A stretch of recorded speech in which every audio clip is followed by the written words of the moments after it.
Ang kautusan ay anino lang ng mabubuting bagay na darating. Kailanman ay hindi ito nakakapagpabanal sa mga taong lumalapit sa Diyos sa pamamagitan ng mga handog na iniaalay nila taon-taon.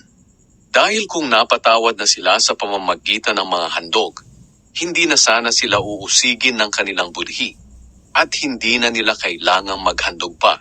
Ngunit ang paghahandog na ginagawa nila taon-taon ay siya pang nagpapaalala sa mga kasalanan nila.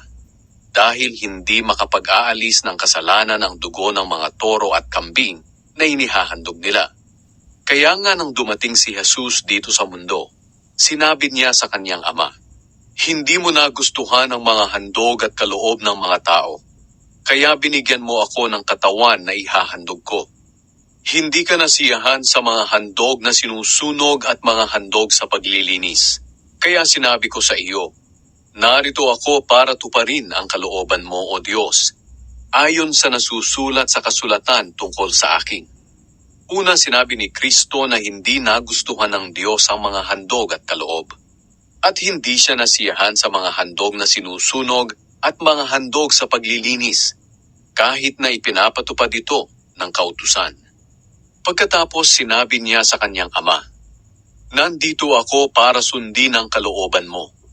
Kaya inalis ng Diyos ang dating paraan ng paghahandog upang palitan ang paghahandog ni Kristo.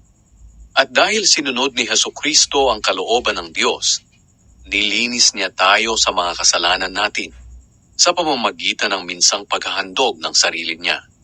Naglilingkod ang mga pari araw-araw at paulit-ulit na nag-aalay ng ganoon ding mga handog na hindi naman nakapag-aalis ng kasalanan.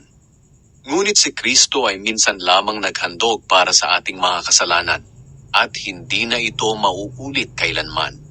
Pagkatapos nito, umupo na siya sa kanan ng Diyos at hinihintay na lang niya ngayon ang panahong pasukuin sa kanya ng Diyos ang mga kaaway niya. Kaya sa pamamagitan lang ng minsang paghahandog, ginawa niyang ganap magpakailanman ang mga pinabanal niya. Ang banal na Espiritu mismo ang nagpapatotoo tungkol dito. Sapagkat sinabi niya, "Ganito ang bagong kasunduan na gagawin ko sa kanila sa darating na panahon," sabi ng Panginoon.